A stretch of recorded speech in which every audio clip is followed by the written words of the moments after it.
talked about off the top of the show last time out against Sacred Heart. Each of these teams have not played in a week, though Duke had a really odd situation in their last game at UNC Greensboro.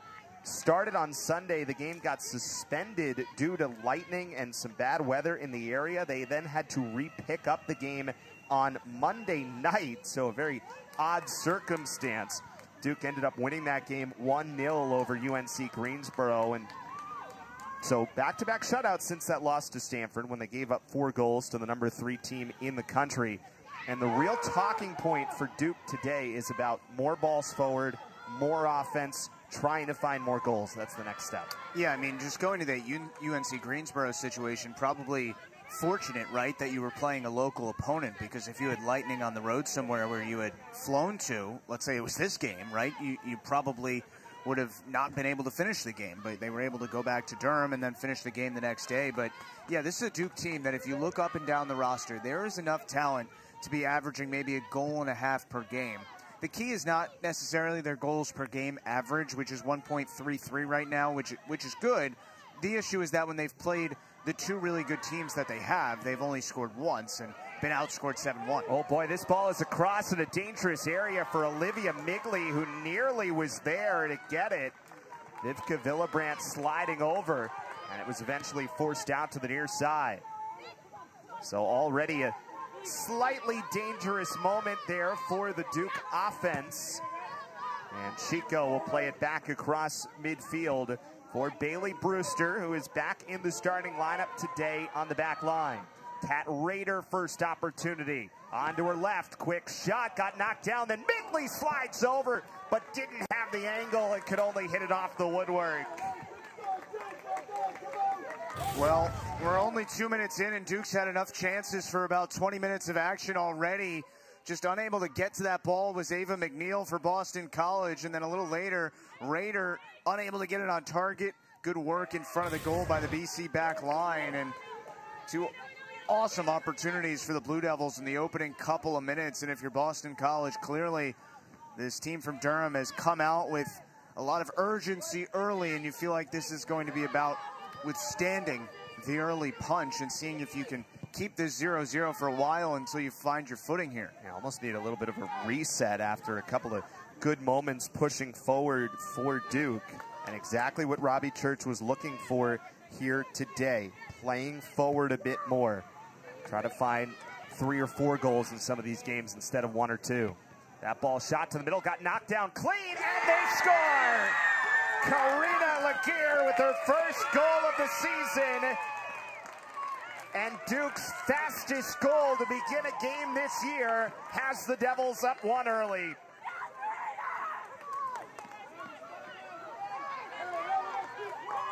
First goal of the season, first goal of her career, and they expect there to be a lot of them.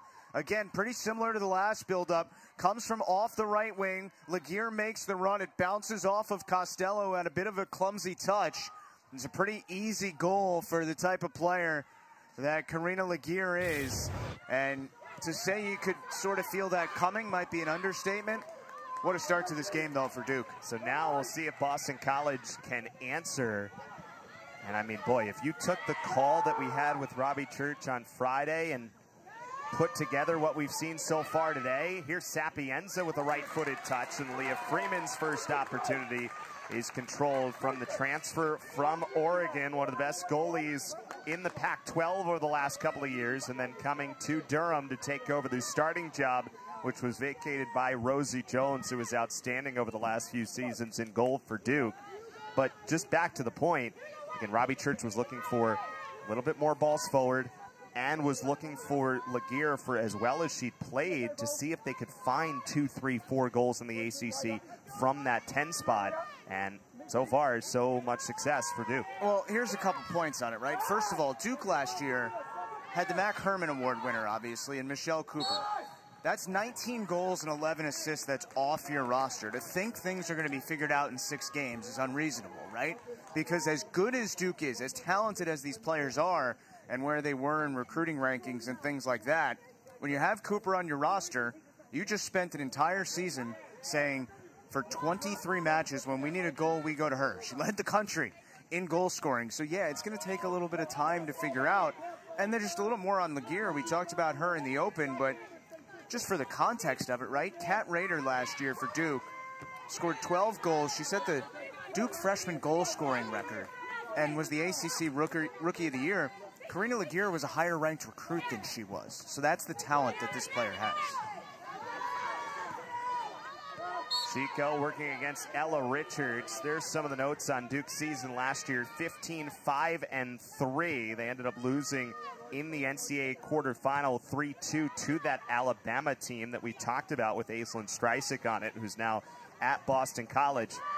Duke was actually picked higher in the national preseason poll than they were in the ACC preseason poll. They were picked 5th in the conference and were the 4th ranked team in the first preseason poll this year. Losses so far to USC and Stanford by a combined 7-1. Claire Mency starts forward for Boston College. So you see Streisig on the right side. That's a little bit of an adjustment to try to get more balls in a spot where she can have success. And boy, she took advantage in a big way against Sacred Heart. The other slight change to the starting lineup for Boston College is Sophia Lowenberg playing up front. Flag is up here with Olivia Migley, the senior from Haymarket, Virginia, sneaking in behind the line. The touch too early. So not only do you have Lowenberg in the starting lineup, but you have her up high as a forward on the left wing, and then Sapienza dropping back to the middle behind Ella Richards. So a little bit of a different look for Boston College today. Eagles, though, coming off their biggest offensive output of the season, scoring 3 goals last Sunday against the Pioneers. Ball is out for a throw. 6.5 minutes into this first half of the ACC opener between Duke and Boston College. Here is Ella Richards, who will work it wide for Bella Douglas. Scored her first career goal against Akron a couple of games ago on the road for Douglas, the freshman from Montclair, New Jersey. Over top for Richards, and the flag was up on the near side.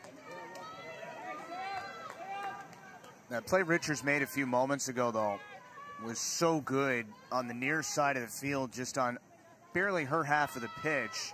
Had 2 defenders around her and was able to keep the ball and play it to an open area on the far side for Bella Douglas, just to switch the field and, you know, give yourself a little bit of breathing room, because as we talked about, Duke's going to have a lot of the ball today. The counter game is probably the opportunity for Boston College to score, and it's that exact sequence that is what could lead to it, right?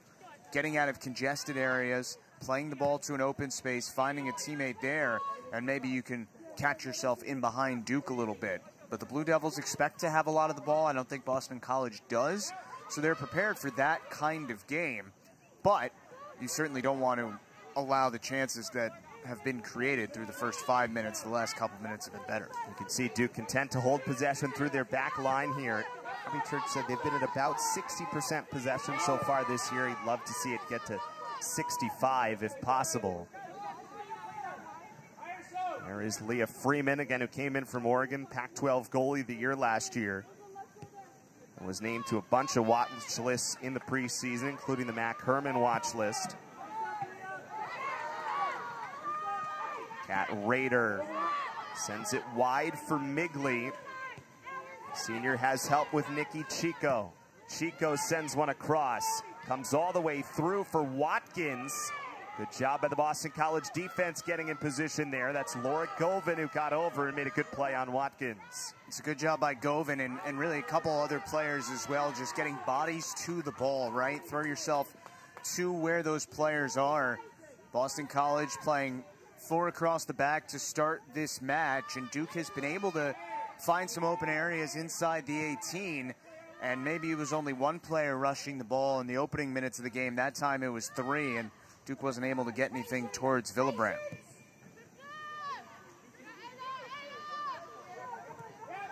Brewster to the middle, that's taken away. Claire Mency, one of the center backs, steps up to play it for Boston College. And here is Govan, who will retreat back for Vivka Villabrandt.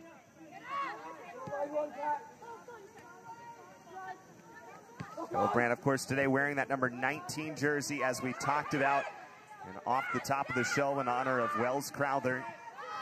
Boston College celebrating this red bandana game today. Happens to line up on the same weekend that the football team, which started the tradition 10 years ago, had their red bandana game yesterday afternoon against Florida State, honoring the memory of Boston College alum Wells Crowther, who was a 1999 Eagles grad.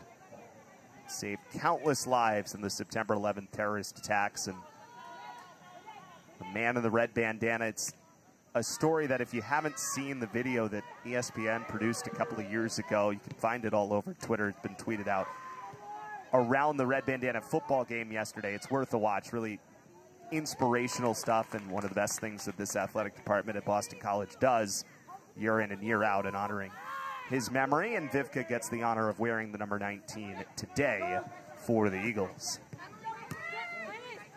Streisig working away from the pressure of Chico. Sonia Walk tried to work it through. Eagles were looking for a handball there against Graham. Chance here for Laguerre, with a goal already on her ledger today. Left-footed shot is held by Vivka Villabran. Yeah, as much as it's, I guess, disappointing to concede a goal as early as Boston College did, you still had 86 minutes left to play after you conceded that goal, right? So you can't throw out your game plan trying to find an equalizer immediately. Just settle into the game, and it seems like the Eagles have done that, maybe getting adjusted to the speed of this contest. It's not like BC has not played really good teams in the non-conference. South Carolina was here at the end of August. Michigan's a pretty good squad as well, but those two opponents were in August, and your last three have not, been the caliber of Duke. There is Streisig up the right side. Aislinn Streisig working against Royson, and Royson does a nice job to force her off. Emily Royson, the senior from Toms River, New Jersey, who saw her 51-match starting streak come to an end against ECU, as Duke was kind of tinkering with their starting lineup after the result against Stanford, but back in the starting lineup here today.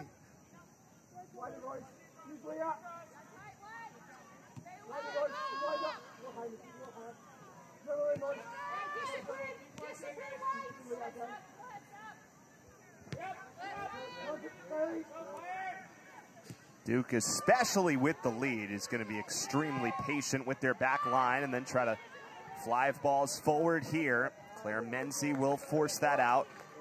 She will likely be the one matched up against Kat Rader quite a bit today. 4 goals, 9 points for Rader, preseason All-ACC selection after being named the conference's Freshman of the Year last year. Grace Watkins throws one towards goal. Migley on the opposite side, defended by Ava McNeil. Back for Nikki Chico. See how comfortable Duke is with the ball, though. I mean, they pressure forward, get one inside the 18, never lose the ball, but there wasn't an opportunity there, so they play it all the way back from the front line to the midfield, all the way eventually to Freeman, the goalkeeper, who has a pretty high line where she's been standing throughout the afternoon. They end up conceding a throw to Boston College, but as much as Robbie Church wants his group to be a little more aggressive, play higher up today, they're not just going to give up the ball for no reason. They are happy to have it and search for opportunities throughout the afternoon. Ball forced forward, and Sarai Costello, the native of Canton, knocks it out. Costello now in more of a center back role after the last couple of years being out on the wing, learning from Michaela Agresti. That was Watkins who had a chance at it, but the only foot she could get on it missed wide. Yeah, not sure if that was initially intended to be for Watkins or Maggie Graham, whose head it went over first, but just a little too much weight on that ball. But again, you have really one defender and 2 players for Duke in the box with space to operate, but not much that Watkins could do with a ball of that pace coming high. She would have had to sort of half volley it to have any chance to put it on Villabran. Ella Richards trying to create double team came back to defend her. That was Elle Piper coming in to help. Over for Ava McNeil, the sophomore. Streisick comes back towards the middle of the field. Govin moves it across. Sonia Walk.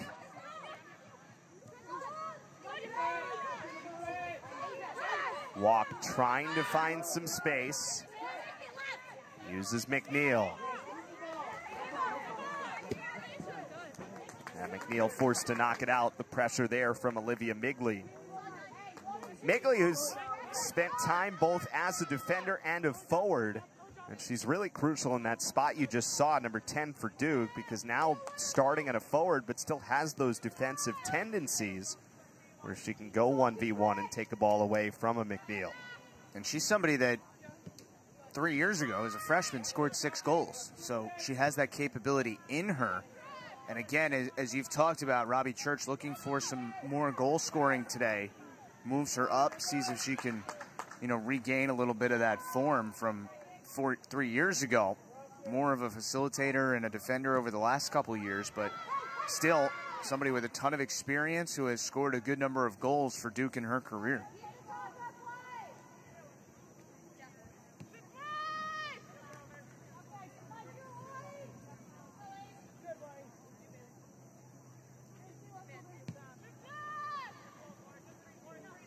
Haley Brewster.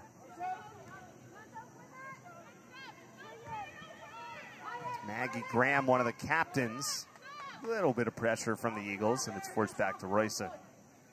So 1-0 lead for Duke. The 3rd minute goal by Karina Laguerre, the sophomore from Cooper City, Florida, one of the top recruits in the nation last year.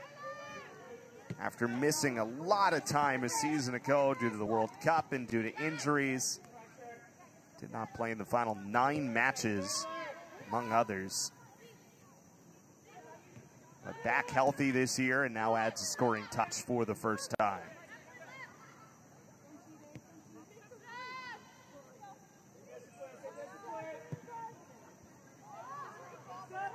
Ball goes over top from Brewster. Grace Watkins gets to it. Watkins in position across. Menzie does a good job to knock that out for a throw and not a corner. Just told you about the start for Duke, and again, all being predicated off what Robbie Church talked to us about and the idea of more balls forward, more time in this end, trying to find a bit more offense, and to find it, give some help to Kat Rader up front. And Karina Laguerre certainly did that in the 3rd minute. Yeah, after a couple chances early in the match, Laguerre off this deflected ball just comes right to her and chips it over the top of Villebrand, who wasn't in awful position. Actually had a pretty good angle at it, but just a better shot. And Laguerre got Duke off to the great start. This one is knocked out fairly close to the line, and it will be out for a corner. So first corner of the game either way belongs to Duke. This is another spot where the Blue Devils 13th in the ACC in corner kicks, averaging just 3.8 per contest. Direct shot deep, carries over everyone. Sent back towards the box on the near side. Emily Sapienza there for Boston College. Katie Groff knocked it up in the air, but this is skipping off of Govin, and Duke is back on possession. I think consistently to this point, services into the box from Duke, whether it was on that corner or in the run of play, have had maybe just a little bit too much weight on them, but the opportunities are there. The difference with Duke, and you can see it watching them play for not even 20 minutes here, a lot of teams, when they get into those wide areas just outside the 18, they're almost just trying to win corners, right? Banging off a defender, and Duke is trying to get that ball in front of goal. So maybe a reason the corners per game number's a little bit low, but if they were a little more precise with their services today, certainly could have a few more scoring chances than they do.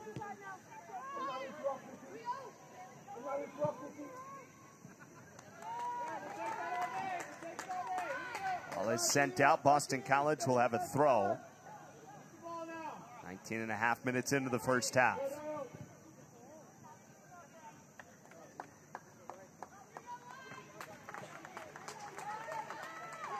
Al Piper will throw it in right in front of a good Duke contingent that has made the trip out here to Boston on this Sunday afternoon. Here's Ella Richards trying to get beyond Brewster. Eagles putting a touch more pressure on and do win possession back with Douglas.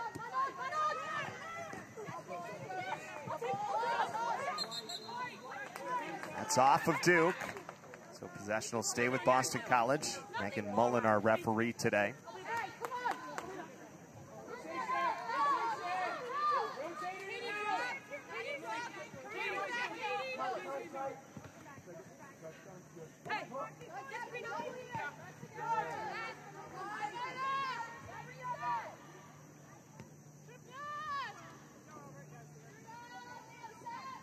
There's Leah Freeman, we talked about coming in from Oregon.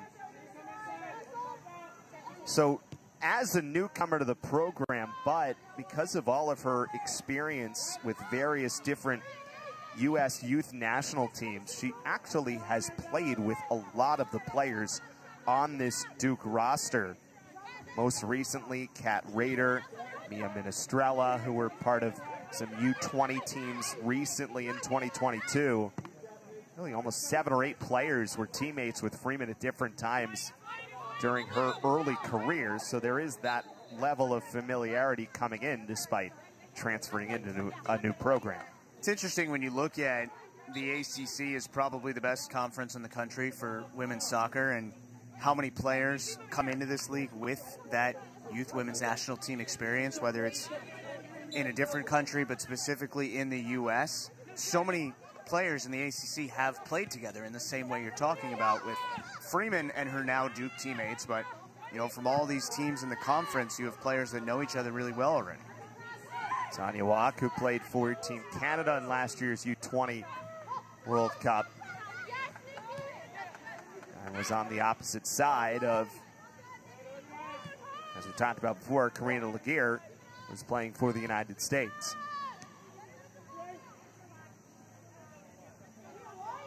A 1-0 lead for Duke, the goal by Laguerre, the first of her Duke career in her sophomore season. Shots are 6-1 in favor of Duke, but just 2 of those 6 on goal. And of course, 1 finding the back of the net.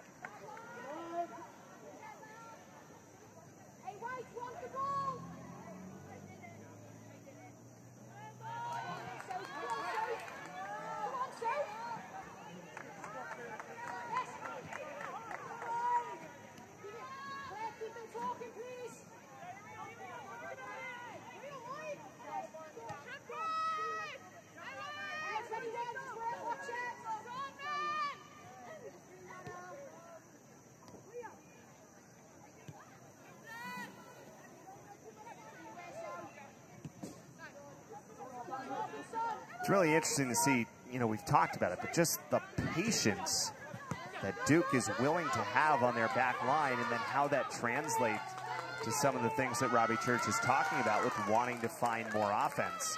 It's good work there by Boston College to force Duke off possession. And the question is, when does Jason Lowe in this match send some numbers forward and start to pressure Duke a little bit? Because it's too early to do it right now, right? You're not going to make your players run like crazy for 70 minutes, but at some point you're not going to be able to let Duke just pass the ball among the back 4 and the goalkeeper for minutes on end until they see an area that they want to attack. So you see Coach Lowe there. The game plan in a match like this is really interesting, because if you, and I know you can't do this, if you take the first 2 minutes and 45 seconds out, then Hillebrand has to jump out on top of this one. Then, you know, you've been fine. You expected Duke to have the ball. You expected Duke to put some balls in dangerous areas, but obviously you've conceded once already. Still, though, there's so much game left that even though Duke has a 1 on the scoreboard, which you don't love, it feels like you're starting to get your sea legs here. Here's Ella Richards with a little bit of pace. And Richard stops now, comes to the middle, and Sapienza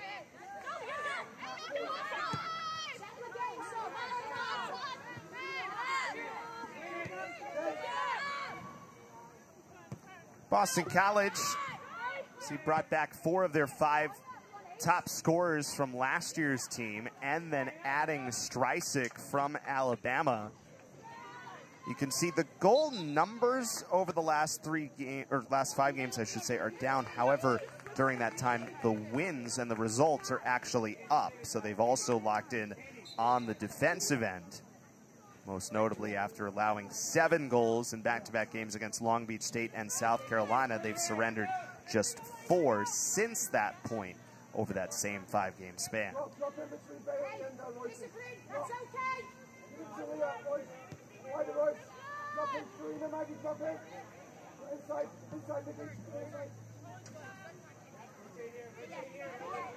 Even with the shots where they are right now at 6-1, not only the goal in the 3rd minute, but it felt like the best of Duke's opportunities even came in really all of those first 3 minutes. BC's done a better job of limiting since that point.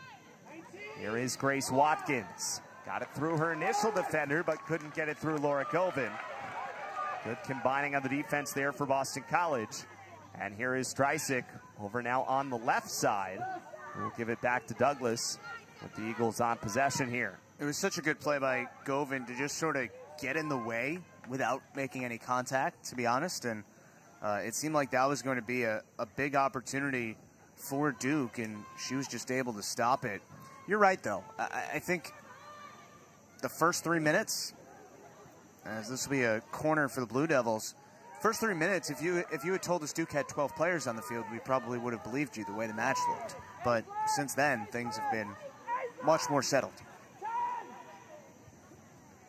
In fact, of Duke's 6 shots in this first half, 4 of them came in the first 2 minutes and 51 seconds, only 2 since that point. Do have their second corner kick opportunity of the game, though, here. A little bit wider on the service. Grace Watkins with room, chips it back in. Rader got behind. Excellent save by Villebrandt. Well, it is a great save. Unfortunately, they were offside, so it won't count as a save, but that was pretty darn good. I think everyone got so excited that they didn't realize the flag was up. Yeah, the flag was up. I think generally when you see 2 players 5 yards behind anyone else, they're probably offside, but still, that's really impressive from Villebrandt. And, you know, even something like that doesn't count on the stat sheet gives you a little confidence, all right? That's a heck of a save. That's a heck of a play, and maybe it can boost this BC team a little. BC with the sub here for the first time. Andy Barth into the game for Boston College, replacing Lowenberg. So Barth will now be on one of those 2 outside wing spots for Boston College.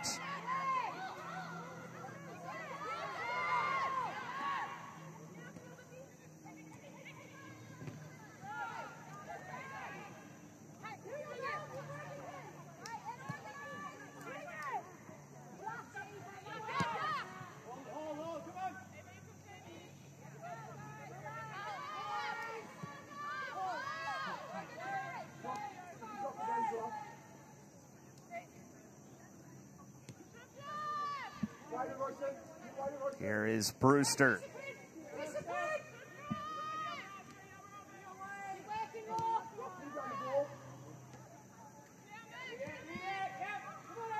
You know, one thing that's really interesting is Mency does a nice job to step forward and keep that ball away from Rader. So many of these teams around the country have some really, really good players, dominant type players that they've brought from overseas, right, to help them out. Duke is an overwhelmingly American roster. And basically what Robbie Church has done is just accumulate so much talent from everywhere across the country. If you just go down and look at where these players were in recruiting rankings, it seems like the whole team was in the top 20 in their respective classes. But it is interesting because you don't see that many really, really high-quality teams anymore that are almost exclusively made up of American players, but that is what Duke is. 3 subs into the game here for Duke. Devin Lynch, the sophomore, Julia Sonacheva, the transfer from UCLA, and Mia Minestrella, the first year, all into the game for Duke, replacing Graham, Migley, and Watkins. The one thing this will do up front is that ball is in on Freeman, who's there to control it. Minestrella will now go play in the 9 spot, and it brings Kat Rader over to the wing on the left side. Lynch goes into the midfield. So Duke kind of varies things a little bit with this subbing pattern on offense.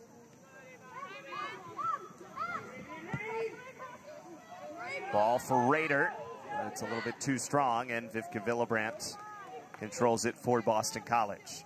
And when you're in this setup, as you said, Rader ends up becoming someone who has the ball on her foot a little bit more, not just making the runs to goal, but also being able to make more decisions in the middle of the field and set up teammates. It allows her to use a little bit more of her skill set than just being a true number 9. The true number 9's job is score goals and then other duties as assigned, but those other duties are also score goals. That's all you really do as a 9, but she can really manipulate everything on the field when she moves a little bit back in the formation.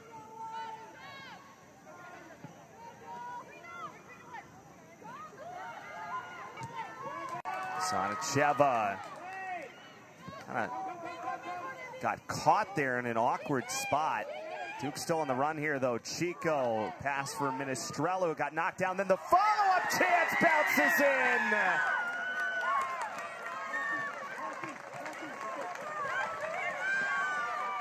And Karina Laguerre with her 2nd goal of the day and the season, and it's 2-0 Duke.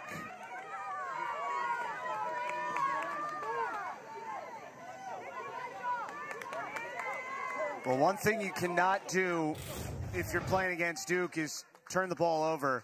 They're trying to switch the field here, but Chico does well to step forward, finds a player in the middle there, and it's honestly just a fortunate bounce for Laguerre, right? Yeah, I mean, Minestrella falls. She stepped on top of the ball, to be honest, and it set it up right on the penalty spot. Like it was a PK for Laguerre, who has a brace already in the first half.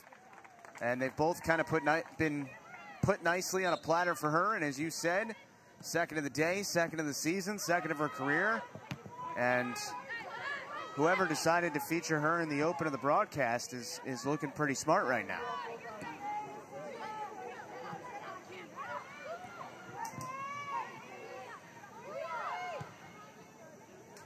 Chipped on into the far corner. And that is out on the far side. So a 2-0 lead for Duke with 13-17 remaining. Boston College, by the way, brought a couple of subs in on that last sequence. Maddie Landers came in for Laura Govid and Sydney Segala in up front, replacing Ella Richards. 2 more subs for Duke as well. Kati Druzina, the transfer from Notre Dame, is in, along with Cameron Roller, the first-year center back. See, another thing here, Eric, and we've seen it throughout this match. When you talk about being clinical with your touches, you're usually talking in the offensive third of the pitch, right? But if you're Boston College in a matchup like this, it's as important, if not more important, in your own end of the field, because just one misplayed ball in your own box, and Duke's going to take advantage of it. And we've seen him do it twice on funky bounces. The second one was honestly more off of an odd Duke touch that set it up.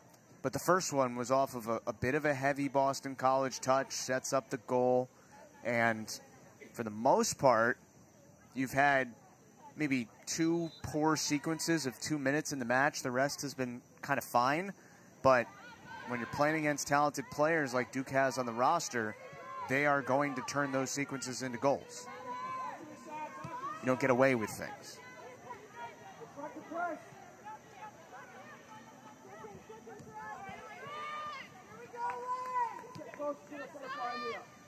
A couple of more subs. Riley Kerber checked in for Boston College, replacing Streisig.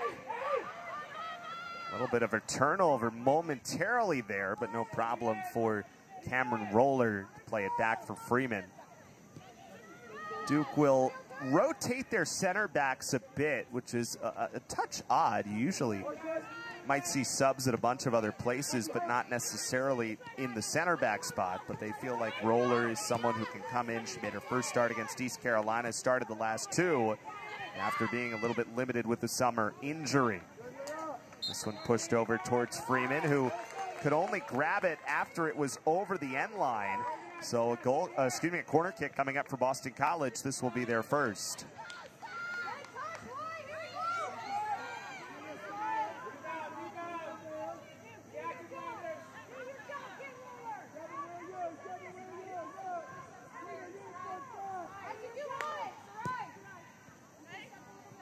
Deep ball in, it goes over the head of Freeman, and then is cleared out for a Boston College throw from the far side with 10:26 remaining here in the first half.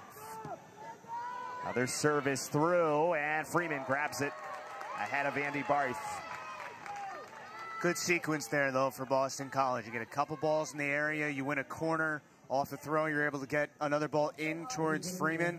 Obviously, the depth was a touch too deep on that ball, but if it had been just a little bit closer to one of your players making their runs, then there's an opportunity there.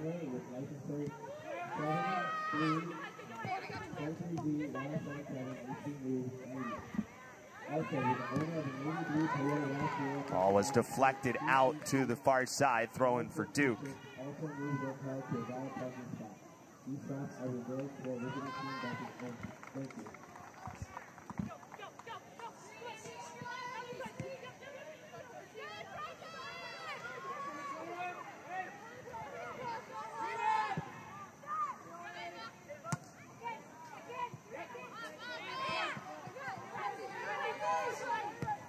It's also, in the scheme of the season, right, Eric, a big match for Boston College, trying to up that ACC win total this year. That's been a little low the last couple.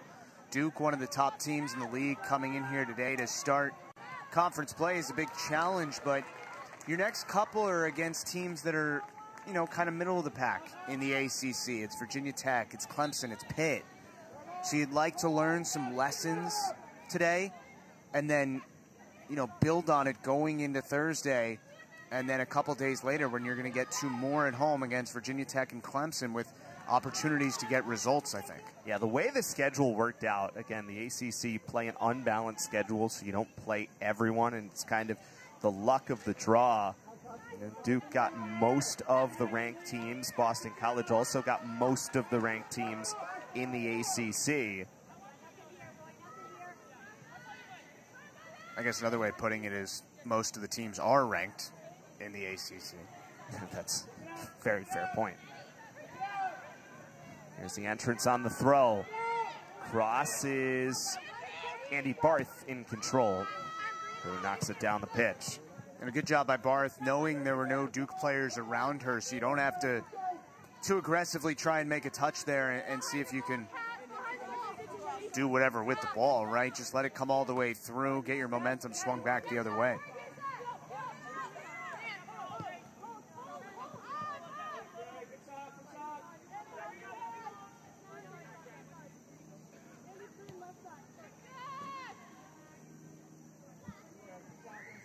So 4-2 Duke, a 2-0 lead over 3-3-2 Boston College in his first ACC game of the season. Freeman with a deep ball for Rader in a good spot. It's one of the reasons Robbie Church says that Freeman is so good. Her really has a strong ability on some of those balls. Has a little bit of a longer kicking game, really good at stretching teams. Played over the top, looking for Rader. Got it in a good spot. Kat Rader to her right. And was forced to give it up on the pass. And then Sapienza back checking for Boston College. on possession here is Nikki Chico.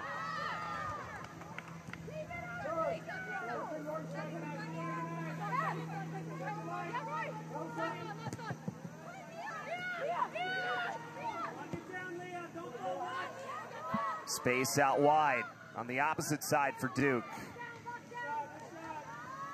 Sonacheva did a good job to stay on it. Managed to get away momentarily for Royson, but then it was for Laguerre before it was forced back. Yeah, Sonacheva had that ball kind of in between her feet, lost her balance just a touch, did so well to at least keep the ball, as you said. But again, Boston College, a good job recovering numbers back to the ball and just clearing it out of trouble.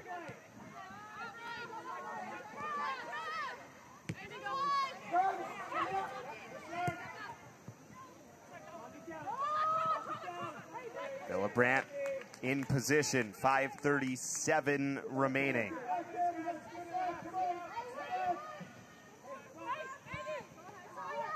Again, this is taken away first. Druzina.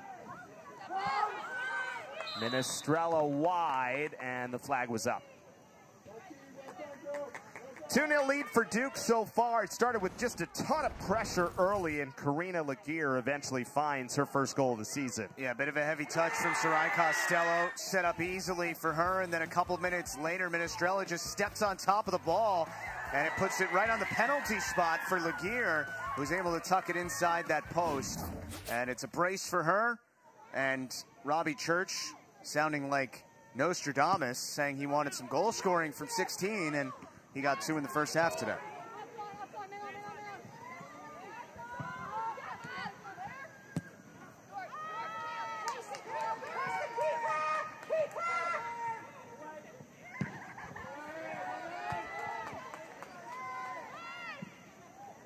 Ball was knocked down by Maddie Landers, first year from North Andover, Massachusetts. Eric, we've talked a lot about Freeman, but it is worth mentioning that it was Caroline Duffy who started the last match for Duke, and I like what Robbie Church did there because he has said he has confidence in both of his keepers. You never know what's going to happen in a season. Based on Duke's non-conference schedule, UNC Greensboro. This ball out wide first. Another chance, stopped by Villabrandt. Big save against Sonacheva. How about Villabrandt just cutting down this angle? Sonacheva had plenty of time to pick her mark, but Villabrandt makes herself look big, makes the goal look small, and makes her first big-time save that actually counts, but second save of the match that was really impressive. Remember, the other one was on an offside play. But just to finish, Greensboro probably the lightest opponent that Duke had in the non-conference. So use that match to get your backup keeper a little bit of time just in case you need her down the road. There is Sid Segala using that track speed that set all kinds of school records and now sets up a corner.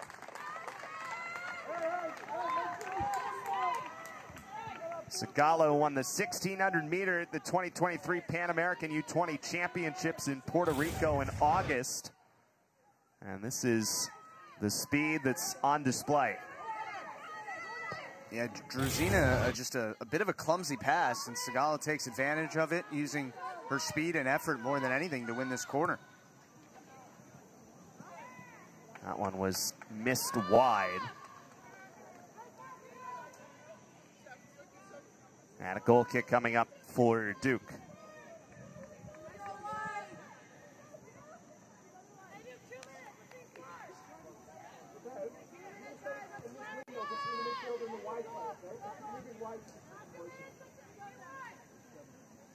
So Duke with a 2-0 lead and 2:09 remaining here in the first.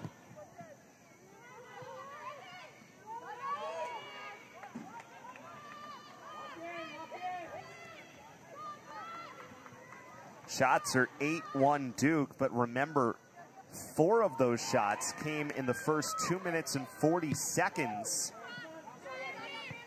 of the match. Here is Sapienza trying to get by and was forced off. Another interesting factor in this match is that, I mean, there has been little to no physicality at all, right? There have been 3 total fouls. We've barely heard the whistle throughout the afternoon. And if you're going to play a skill-based game, that is something that you kind of think Duke's going to excel in, right? Throw in for Duke.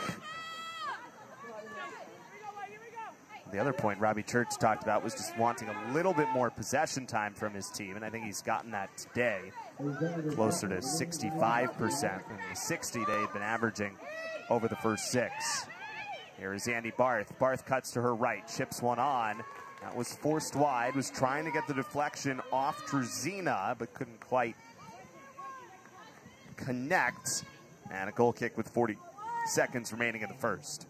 There's also the possession number versus where is that possession, right? If you have the ball in front of your own goal the whole game, that's not that great. But, you know, Duke has had plenty of times where they're doing this, just passing along the back line, but they've had a lot of the ball as well in the attacking third of the pitch, which will make Robbie Church a very happy man.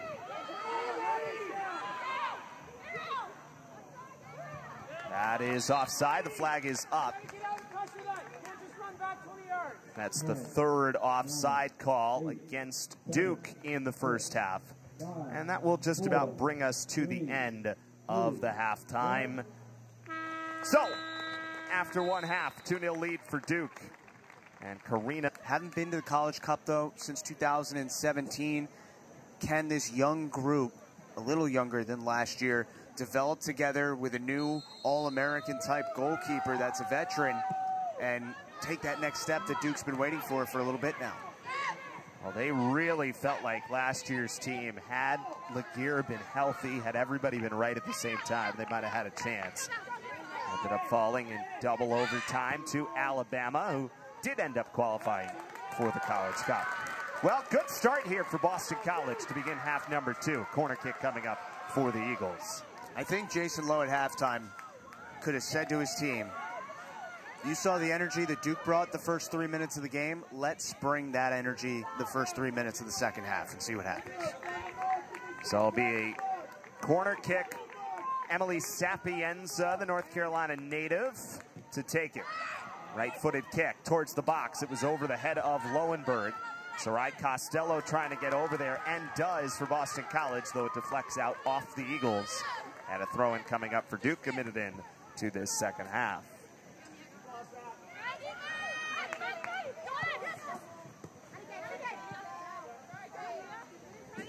By the way, you mentioned this earlier. There were tornado warnings and whatnot the last 4 days up here. I mean, what a weekend this has turned into weather-wise. Just perfect.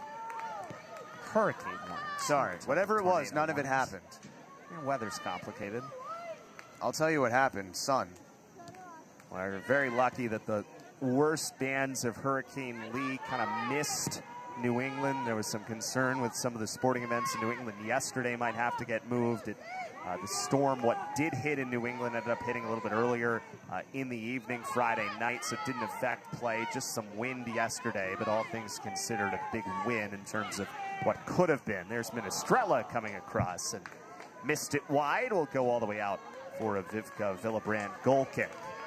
But was that Druzina making the run? I mean, seemed like that was sort of out of nothing, but Migley's able to get it in a tight area to Minestrella, and yeah, Druzina making the run. If she had gotten really any touch on that ball, it likely would have been in the back of the net. Good work there by the freshman out of Redondo Beach, California, who's, you know, guess what? U.S. Women's National Team camp invitee, top 20 recruit in the country. Was an alternate for the United States in their U20 World Cup team in 2022 in Costa Rica. One that we talked about, Laguerre was a part of. Sonia Walk for Boston College, playing with Team Canada.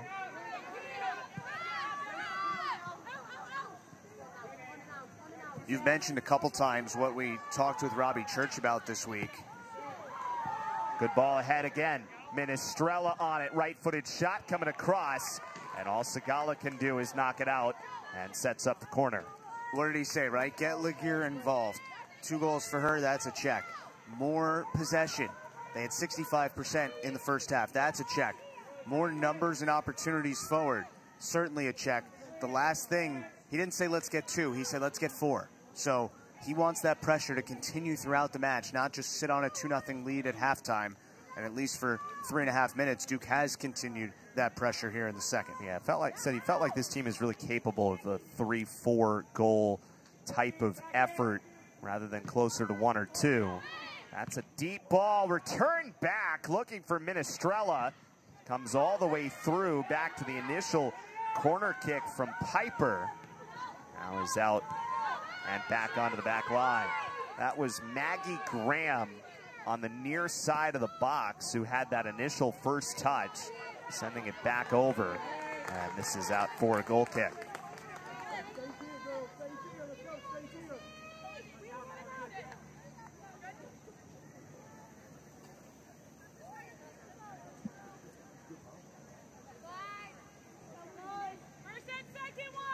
A 2-0 lead for Duke, the 15th ranked team in the country.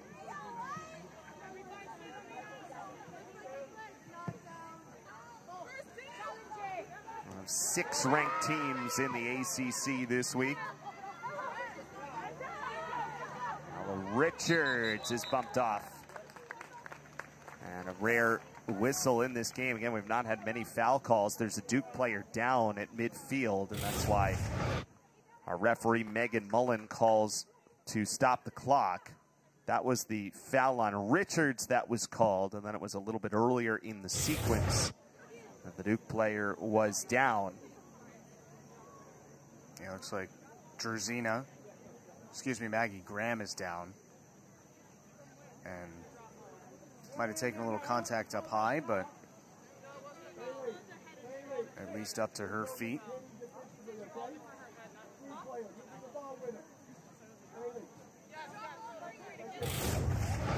Take a look again, 19 in blue for Duke, and yeah, just inadvertent contact there, going for the header between Maddie Landers and Maggie Graham.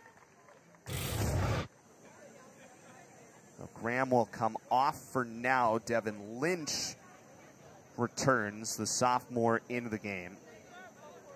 Coming off the bench for the 3rd game in a row after starting the first 4 this year. One of the 10th ranked recruit in the country, according to Top Drawer Soccer in 2022.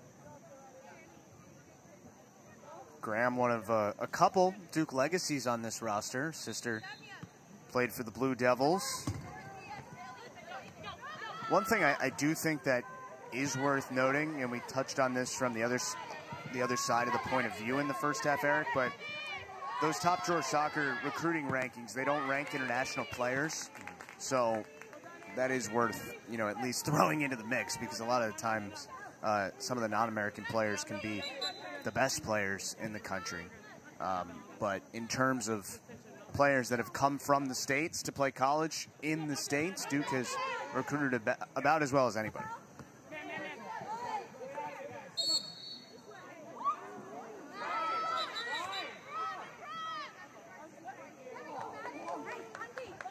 Official pointed the wrong way. Accidentally, it is Boston College possession.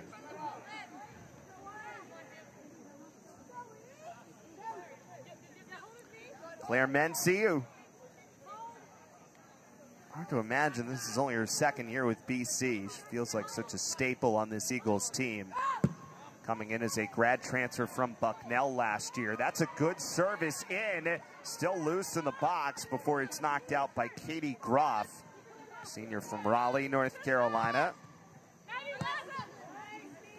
Groff, who played for the North Carolina Courage Girls Development Academy, same club that Emily Sapienza grew up playing for in North Carolina.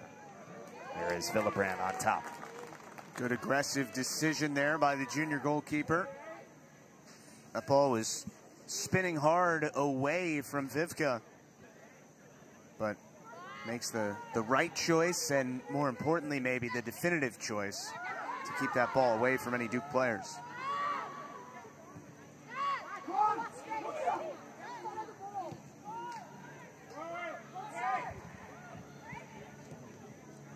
Costello up the wing looking for Segala. So it's interesting here, Segala, who's playing kind of in a right back spot. A little bit of a new spot for her, for Segala.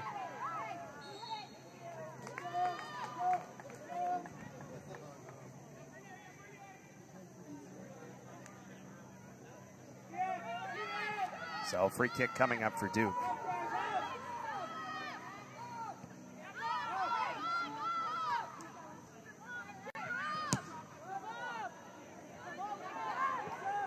Segala tries to chase that one down. Grace Watkins is over there. Interesting here, Jason Lowe trying to put a little bit of extra speed on that back line to try to defend against some of these Duke wings. Yeah, I liked what Segala did in a little bit of run in the first half, as Duke is able to win another corner here. So this feels like the type of game that's a little more up and down, a little bit more free. You can use your speed. That would really lend itself to the way she can play. Devin Lynch is really good on these services. Will take the corner for Duke. High arcing ball towards the box. Groff got a piece of it. And Segala. Now Piper trying to find it for Duke. Still available here for Watkins, but then it's forced out by Landers. And here comes Boston College coming back. And that's one where, you know, Jason Kennedy talked about it, and Andy Bart's going to be called for the foul. So hard when you are defending as long as Duke forces you to defend, because it feels like when you do get the ball back, you have to rush and take advantage of the chance. That's what Jason Lowe was telling us at halftime. We need a little bit more patience when we do get possession. Yeah, it's absolutely true, but that little sequence you just saw, we said it 5 minutes into the match tonight, right? That is that's the formula for Boston College to try and score. Win the ball defensively and try and break out quickly and get some numbers in behind. Seems like the Eagles are getting a little closer to creating some chances here. Gear, it's knocked out by Mency. And also, I don't know if BC was doing this as much in the first couple minutes of the game, but when in doubt, just kick it over the sideline. Reset. Here is Ella Richards. Good touch for Sapienza. Richards, who's so good back to goal. Sapienza still on this for a while. It's ahead, and it's Freeman who jumps out to get it. Looked like Richards would have been offside anyway. Flag was up on the far side. Yeah, it's a really impressive run through the middle of the field by Sapienza, and she's being hounded the whole time there by Groff, right? She's holding her right arm. I wonder if Megan Mullen was simply allowing BC to play the advantage there, or if she would have whistled a foul, but impressive individual run there by Sapienza. So throw in for Boston College from the far side.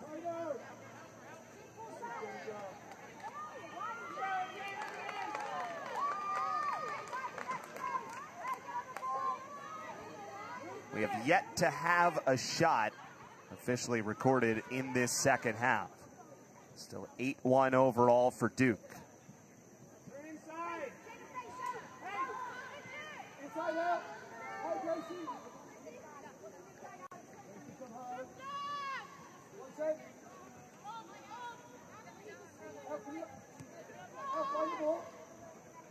Freeman goes off to her left. Emily Royson.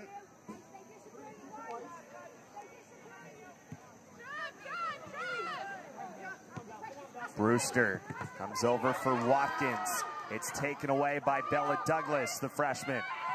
Douglas tried to come back for Sapienza, but Duke got behind the ball well and sends things forward again for Lynch. Out wide, and here's the speed of Segala that can just win it to the spot and forces it out for Duke throw. The other thing about having her in right now, you need that speed because BC is starting to commit a couple more bodies forward. That can leave you a little vulnerable in transition. Having that speed can save you. There was 2 Duke players in behind the Boston College D. The flag was up, so that was why they were in behind. It's already 4 times that Duke's been offside in this match. That can just be an indication of everybody not exactly being on the same wavelength, not quite being able to hold up your run long enough to stay on side and create the chance, because even though they were way too far in behind and clearly offside, they were still in behind. So the opportunity is still there.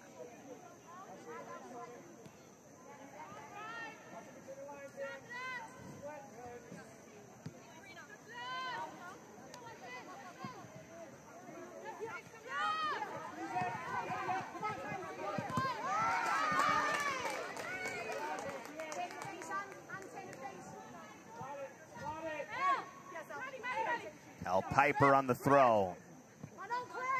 Menzie did a good job defending Minestrella, not allowing her to get free, and then knocks it out onto the near side.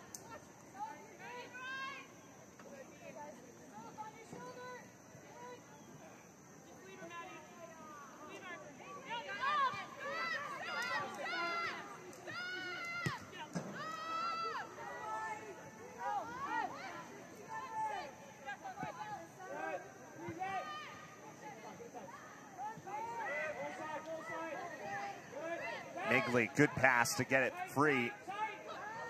A little bit of miscommunication there. Piper and Watkins were both in the area. And this will come back the other way for Boston College. Physicality starting to pick up a little bit here this afternoon. Maybe a lot. It's Football Sunday, right? It's a good shoulder from L. Piper. And just 7 total fouls have been called in this match. 4 for Boston College, 3 for Duke.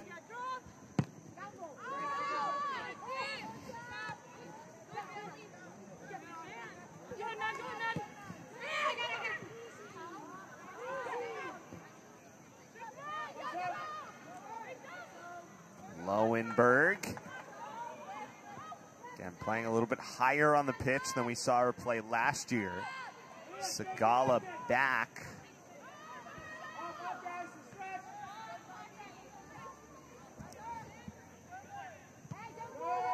Sonia Walk forces it forward for Lowenberg to run underneath. Double team comes there for Duke. Lowenberg sent it towards goal. Brewster was first on it. And ahead for Minestrella.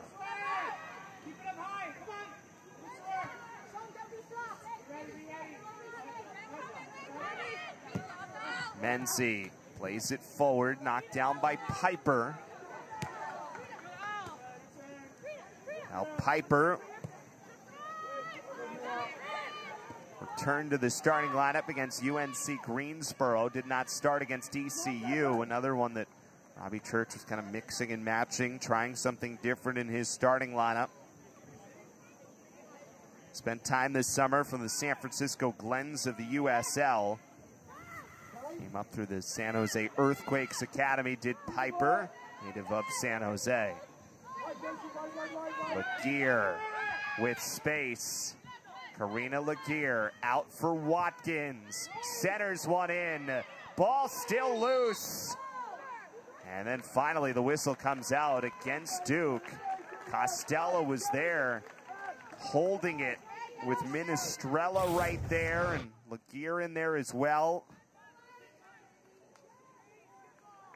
Yeah, I mean, it's a tough call because it seemed like Costello might have lost her balance a little bit, and that caused Minestrella to lose her balance, and everyone's falling on top of each other. And at the end of the day, you sort of have to make a call, and it shouldn't be a penalty, so send it back the other way. But you could kind of understand why both players would have wanted or expected the call to go in their favor.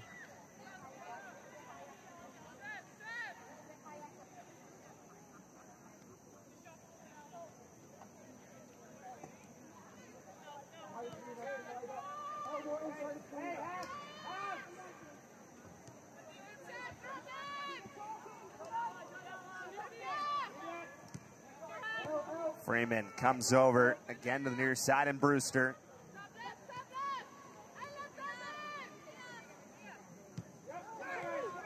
And there they advance through the middle. Groff wide for Watkins. Gonna lead Laguerre. Laguerre wins possession, comes across. It's knocked out by Costello. And a corner kick for Duke. Again, Duke getting out in transition a little bit where they can be extremely dangerous. And again, it's Laguerre who already has the 2 goals today. He gets the nice ball from Watkins. And trying to find the run in front. And it's another set piece for Duke. They really haven't created anything off these today. See if that changes. Deeper ball, Villebrandt lunging for it, fell down at first, then the shot missed wide. There was an open net there momentarily for Grace Watkins, but couldn't quite get it on goal.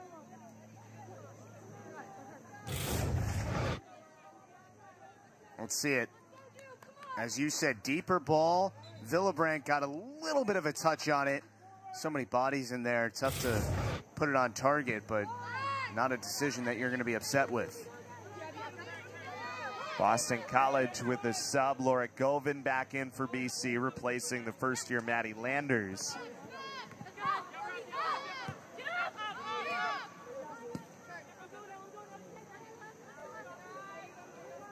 Boston College, which starts its ACC schedule with 3 consecutive home matches, with Duke today, then home for Virginia Tech on Thursday and Clemson next Sunday. However, after that point, 5 of their next 6 ACC matches will be on the road.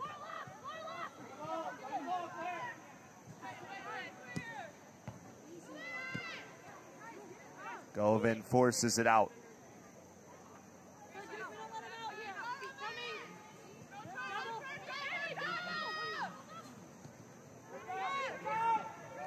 Here's Laguerre. That got knocked down by Mency.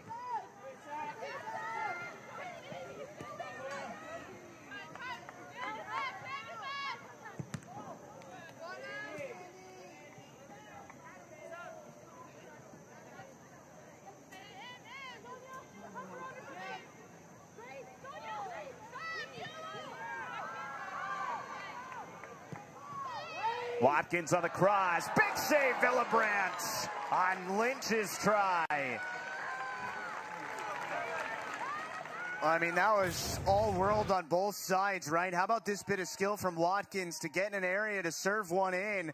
Lynch does well, redirects it just inside the post, but Villebrandt was moving to her right already, keeps the momentum going and makes an incredible stop. Another header try. That was a good one, and it missed on the side of the net.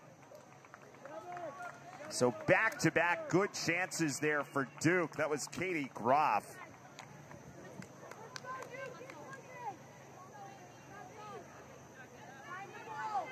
Eagles will bring Streisig back in for Lowenberg. Vivka Villebrandt.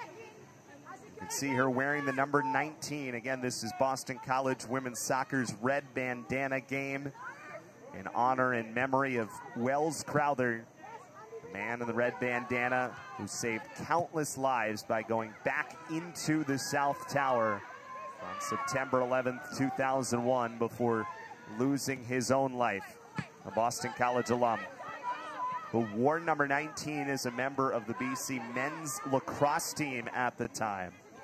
And that's why the number 19 bestowed upon one player embodying the values of Wells Crowther, and it was Vivka Villebrandt earning that honor for BC today. You know, as you said, if you haven't seen the story that ESPN produced, it's certainly worth watching, but anybody kind of around Boston College, or a lot of people, know the story, and you read about it, you watch that piece again this time of year, pretty much every year, and it brings back all the emotions, right, of the power of that story. I was watching it again last night, and brings it all back, and it's an honor that I don't think Vivka will be able to put into words for a long time, to be the one that wears that 19 jersey today.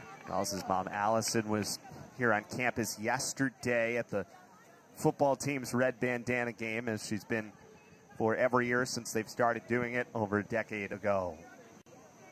So after the foul call, free kick for Boston College, down 2 with 23 minutes to go.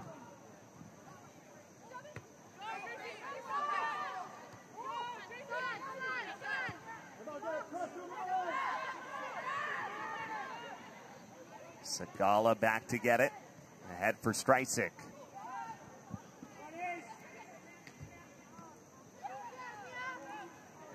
Menestrella forces it forward. Migley, who's on that left side. Migley's shot was blocked by Sagala. She's done a good job in that right back spot. And a little bit of a new role.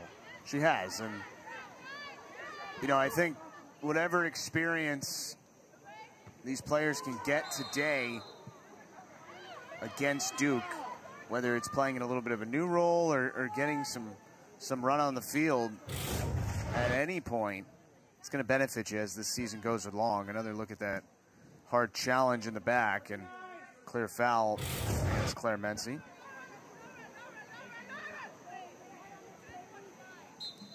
Devin Lynch will take the free kick for Duke.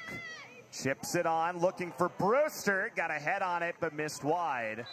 So the Duke chances are starting to mount here.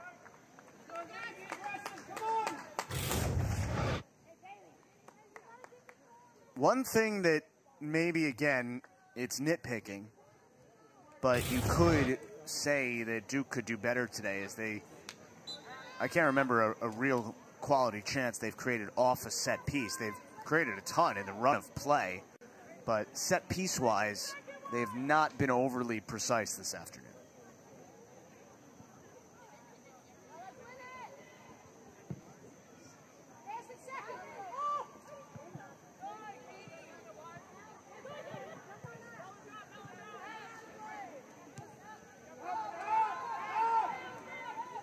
Shots now are 12-1 in favor of Duke.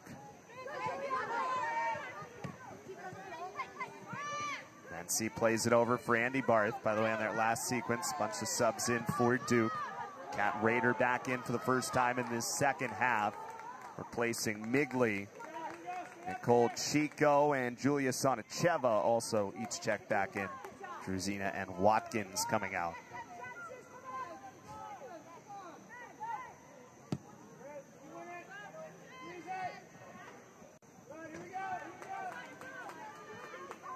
Duke is still an interesting team to evaluate as you get into the start of conference play here today. Lynch plays it straight forward, trying to find Menestrella. They've beaten all the unranked teams on their schedule and done it fairly handily. And the two matches they played against ranked opponents were, frankly not close, right? They were outscored 7-1. So what do you make of this group? They're extremely talented, but the teams that they should beat, they go out and they take care of business. It's not like they're playing down to opponents, but when those big challenges have come, they have, at least to this point, not been able to step up to them. And now that you're in ACC play, those are going to be coming seemingly every week. I mean, you look at what the Blue Devils have coming up, 3 ranked opponents in the next 5 matchups, and that October 8th match against currently number 2 North Carolina is circled for sure. Nice little push here by Boston College. It was good pressure to force Freeman's goal kick wide, and then the Eagles now earning a free kick here with Ella Richards working against Bailey Brewster, and you can see that right arm gets extended. BC has tried to challenge Brewster a little bit on this left wing in the second half and had some success. She's committed a couple fouls. See what they can do with Govin coming with the service here on this set piece. Here's the free kick. Laura Govin goes wide with it. There's room back there. It's touched, but it's Freeman who is there. Andy Barth had an opportunity to Govin trying to serve it in behind the Duke line. Well, this looked like it was going to go all the way out untouched, but I think it was Streisig who got the touch on it back. Right, and Freeman did well to not only control the ball, but also do it without going over the end line and conceding a corner.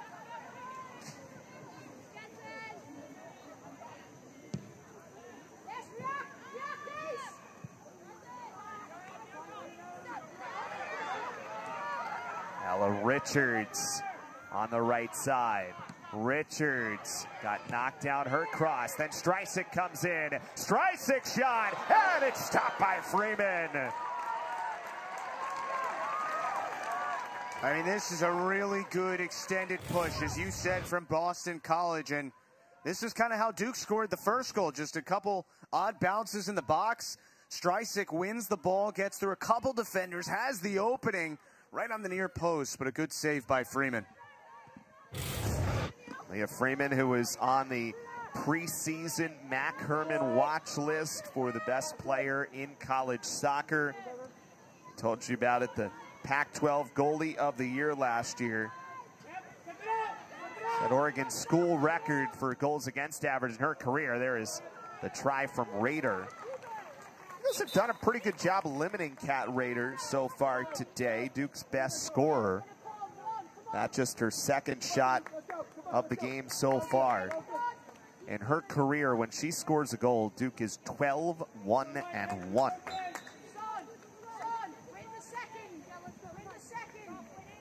And it's a little bit of a different role this year. We talked about the fact that Michelle Cooper, who was last year's Mac Herman Trophy winner, was kind of focal point A, and Rader kind of becomes your 1B. Now Rader is really the main option up front. Had a chance there, but Costello knocked what could have been a ball in deep for Rader. Duke changing field here, though, fairly well, and is back in position. Had 2 goals so far today. Karina Laguerre, the sophomore, who was the one player ranked higher in the 2022 recruiting class for Duke than Kat Rader, and she has found the scoreboard. Well, you said that Michelle Cooper was plan A, so Kat Rader was able to excel as plan B. Maybe with Rader as the top player on everyone's scouting report this year, it can be Laguerre that gets the opportunities, and Robbie Church was waiting for it, and it has come out today in the first ACC matchup of the season. Now, he said we definitely need more production beyond Kat Rader. And who is that person going to be? They were really pleased to see Maggie Graham score a goal against UNC Greensboro. And now 2 from Laguerre so far here today.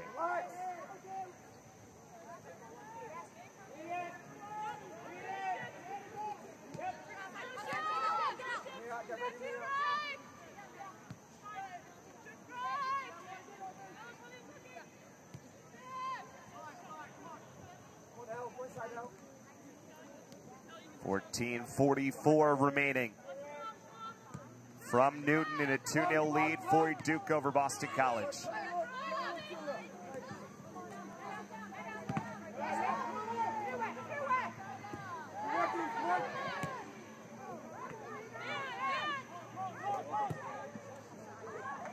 Ball forward for Sana Cheva, but out of her reach, and Vivka Villebrand over to get it. See some heavy legs at this point in the afternoon on both sides.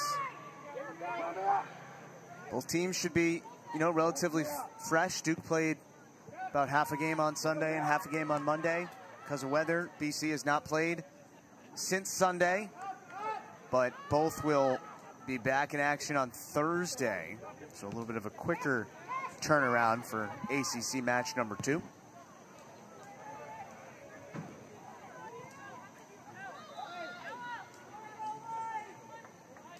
Sophia Lowenberg back in for Laura Govin for Boston College. The Eagles will adjust. Streisig comes over more in the center with Sapienza. Barth goes out wide on the right side now with Lowenberg in on the left side, the left forward spot.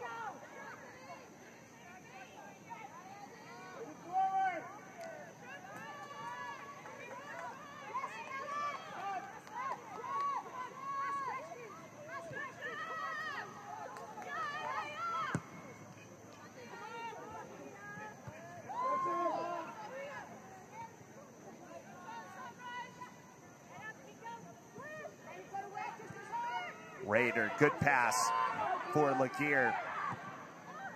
And a lot of room wide for Sonacheva. Flags down. Sonacheva crosses. And a cutting few different BC players came in there. Knocked it over to the near side. We'll give and go with Piper. Right back Sonacheva. Crosses in. Header try. Got deflected down.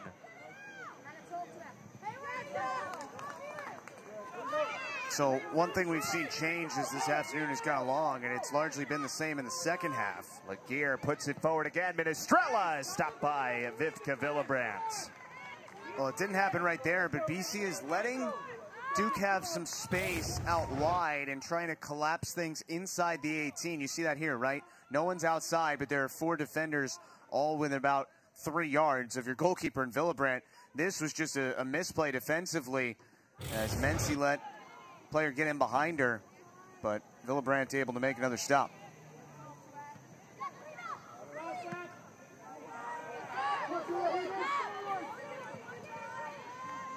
Sigala lets that go out.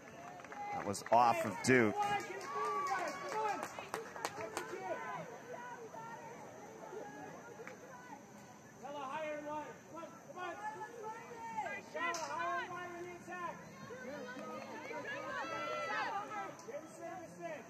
Down to 11:13 to go.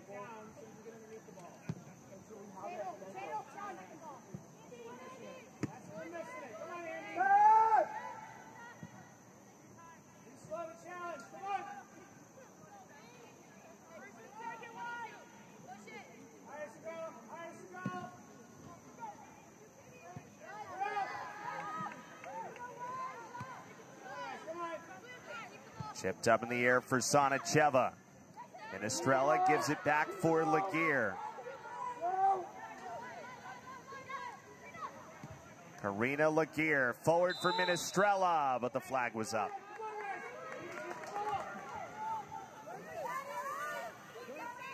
Well, you can take it with the grain of salt that Duke was already up 2 goals, but undoubtedly a much better half from Boston College. And we'll see if they can pay it off maybe with a goal in the next 10 minutes. But either way, I think there's really a lot that Jason Lowe's going to be able to build off today before Virginia Tech on Thursday. Still 10 minutes to build something off of it. The Eagles down by 2.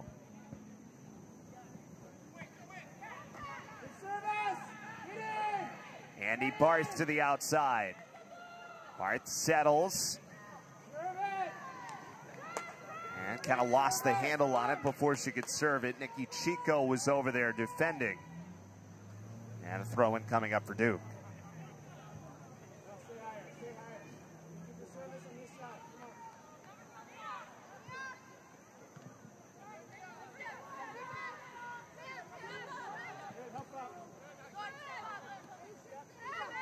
You know, some numbers that stand out to you, one of them being what Leah Freeman has done in her career, and we talked about it earlier, all the things she accomplished at Oregon. If Duke can hold BC off the board for now less than 9 minutes, it'll be her 21st career shutout today in 55 starts. Here is a big try by Raider, and Villebrandt. All she could do is knock it out for a corner. Another big save for Vivka Villebrandt. Yeah, Raider had the space, turned the shoulders, but right at Villebrandt. Strong hands. Does concede the corner, though. Perhaps on a ball from that far out, you'd like to control it a little more, but most important thing is making the stop. Brewster comes out. Cameron Roller back in.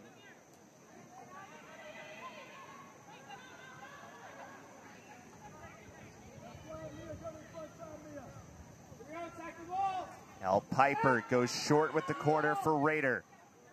On to her left. Kat Raider sets it up. There, Mency got a piece. And that one returned back much too wide. Robbie Church said he He's not sure he's ever been around someone who can score with in as few chances as Kat Rader can score. So he said, we want to get her as many touches as possible. She has 3 shots so far today, 2 of them here in this second half.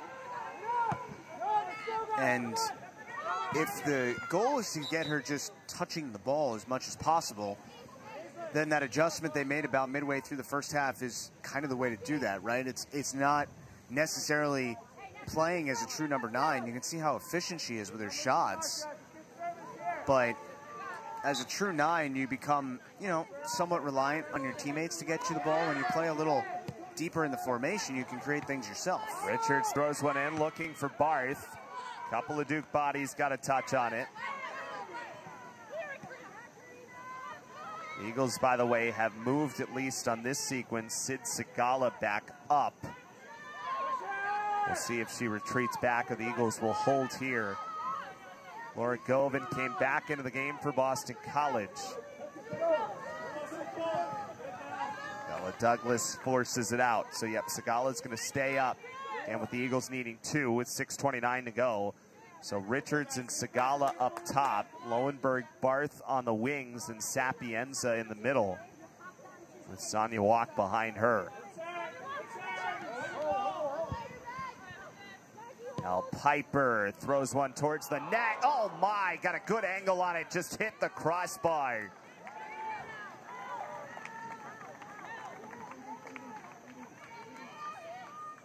Out for another Duke corner. I mean, this didn't look like it was going to have any chance to be near the frame, and it was just dying and hit right off the woodwork. Piper almost with a kind of spectacular goal trying to chip the keeper there.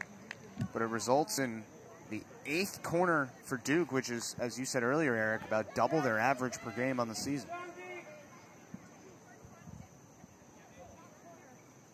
Piper takes the corner again. Deep one. Lowenberg got a piece. It's followed up, bouncing around, and Villebrandt grabs it. 5:23 to go, and Duke's still up 2. Well, as she usually is, Villebrandt has been a big bright spot for Boston College today.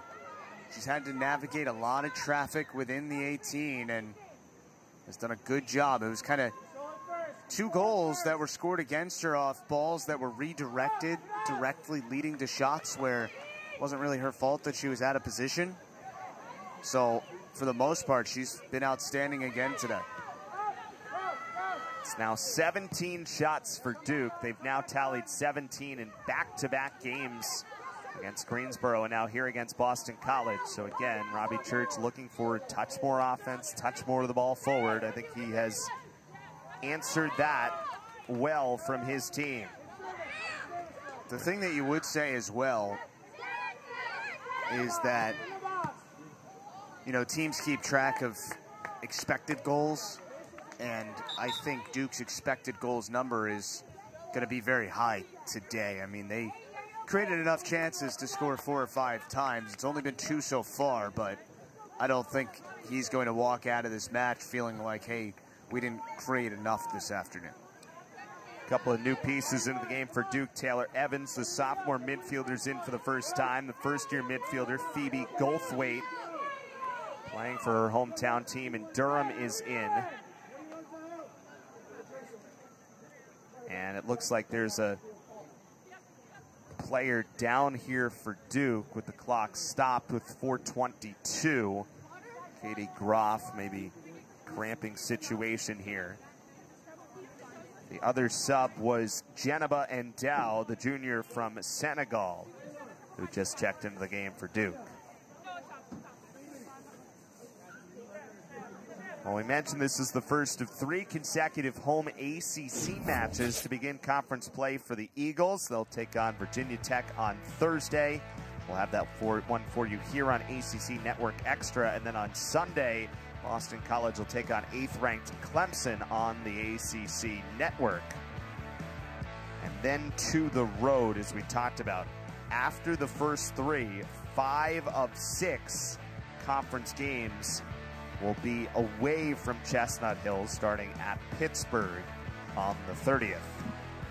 Well, as you said it earlier, it's an unbalanced schedule in the ACC, but I've yet to see a team that's gotten a schedule that seems easy, right? There's just too much there's too much parity and too many dominant teams in the grand scheme of the country in this league for anyone to have a stretch that feels like a non-challenging one in the ACC. Yeah, you can miss some, but you can't miss everybody. Raider plays one to center, and Claire Menzie knocks it out. Raider coming back on it. Spins away from Govan. Cat Raider. Centering ball. Costello got a piece. Now here's Lowenberg who knocks it down. Comes towards the near side, and Bella Douglas, who can't quite save it. Down to 3:45 to go. And the 2 goals by Karina Laguerre in the 3rd minute and 31st minute. Still holding up.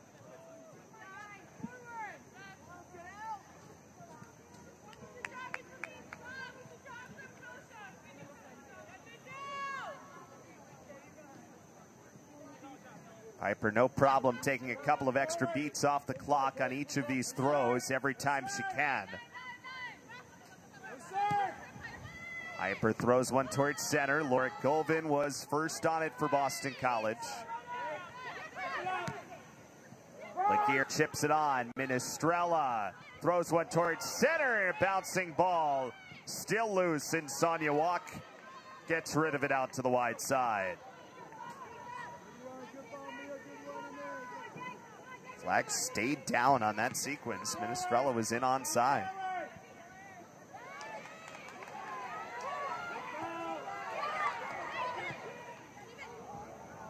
And Dow's pass got knocked down. Andy Barth gets back to it in the corner.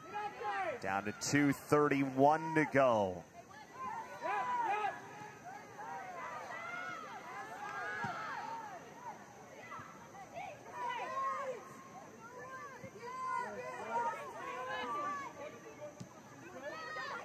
Here is Dow. 2:14 left.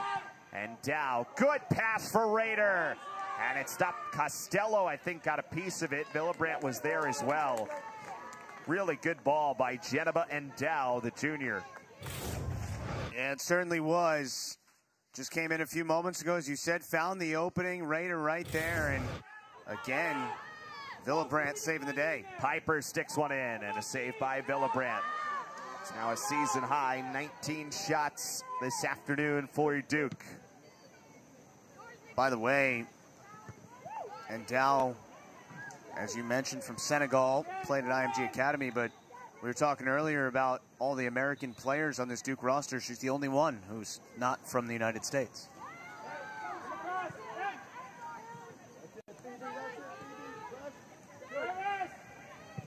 Sapienza sends it forward.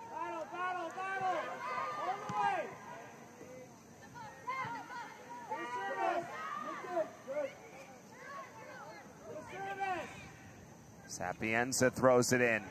Looking for Barth. That gets knocked out. Off of Nikki Chico. Final minute here from Newton. And a 2-0 lead for Duke. And Boston College will have a corner kick here. This is good training for the rest of your season, right? Under a minute, you get a corner, see what you can do having to rush a little bit. Laura Govan to take it for BC.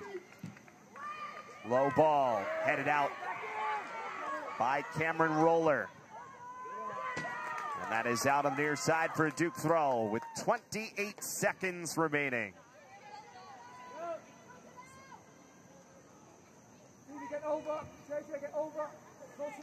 And of course, Chico can take as much time here and knock off most of the rest of this clock.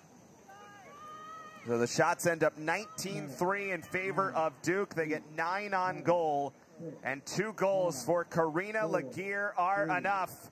And the Blue Devils win their first ACC game of the season, taking down Boston College 2-0 on this Sunday afternoon.